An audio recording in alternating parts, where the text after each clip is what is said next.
The great family of mythology, the House of Atreus. The House of Atreus is one of the most famous families in mythology, and it is belonged to Agamemnon and all of his immediate family, his wife Clytemnestra, his children Iphigenia, Orestes, and Electra. Agamemnon also has a brother, namely Menelaus, who was the husband of Helen, for whose sake the Trojan War was fought.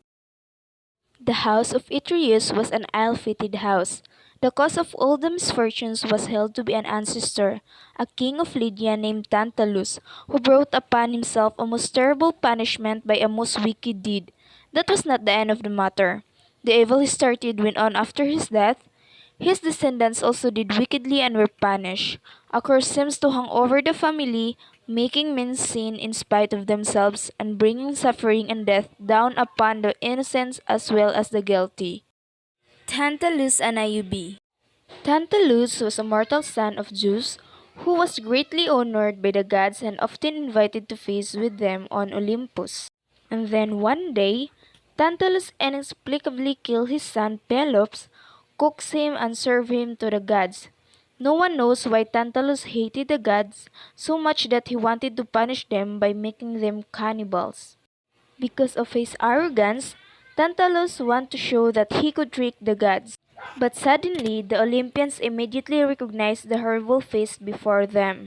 So, the gods sent Tantalus to be eternally punished in Hades' pool, where he stands in a pool of water with fruits hanging over him. But whenever he wanted to take a drink, the water disappeared. When he would try to grab a fruit, the wind would blow them higher. So after Tantalus being sent to Hades' pool, the gods restore Pelops to life, but they have to make him an ivory shoulder because one of the goddesses accidentally ate a bite of Tantalus' food. Niobe, Tantalus' daughter, received the full brunt of her father's curse.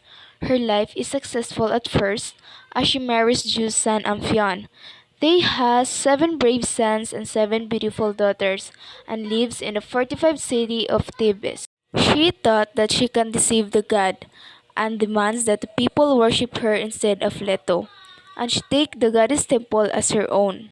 To punish this arrogance, Apollo and Artemis immediately kill Niobe's 14 children in front of her. Then they tore Niobe into a stone that weeps forever in the eternal grief, so that the rock is always wet. Agamemnon and his children. Agamemnon's Atreus son is the next generation of sorrow. Homer first mentions Agamemnon's tragedy in the Odyssey. Agamemnon is killed by his wife lover Aegisthus. The story later changes subtly and becomes a new incarnation of the twisted vengeance and justice of the house of Atreus. Agamemnon sacrificed his oldest daughter Iphigenia to make the winds favor to the Greek ship on their way to Troy. While he was away, his wife Clytemnestra had taken a lover, Aegisthus, and had also been plotting revenge against her husband for their daughter's death.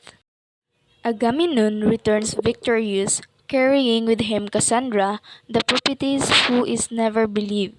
All the people of Mycenae have a forbidding of evil because of Agamemnon's cursed family, and Cassandra rambles about the past atrocities, bloodshed always causing more bloodshed, finally prophesying her own death and Agamemnon's, but she and Agamemnon still enter the palace. Cassandra sees the bloody past and future of the family, but as usual, she cannot change fate. The door shut behind them, and Clytemnestra and Aegisthus kill them. Clytemnestra does not see this murder as a crime, but only as just retribution for the death of Iphigenia. Aegisthus, who is the son of Thyestes, had no quarrel with Agamemnon, but was punishing him for the sins of his father's Atreus. That's why he had some urge to kill Agamemnon. They think that they have ended the cycle of bloodshed with their actions, but totally not. Electra and Orestes was a child of Agamemnon, and Pylades was their cousin. Both of them wanted to do vengeance for their father's death. Orestes and Pylades pretend to be a messengers relaying news of Orestes' death, and they are welcomed into the palace, where they begin to fight. Clytemnestra is warned of Orestes' coming moments before he encounters her. She begs him to spare her life, but Orestes reluctantly faces his fate and kills his mother and then Aegisthus. When Orestes emerges from the palace, he starts to see the forest pursuing him, demanding vengeance for his mother's death. Finally, he is sent by Apollo to appeal to Athena. Then Orestes confesses his guilt and Athena accepts his plea. With her mercy, the Furies themselves change, transforming into the Eumenides, protector of the suppliant. With Orestes' acquittal, the curse of the house of Atreus is finally broken.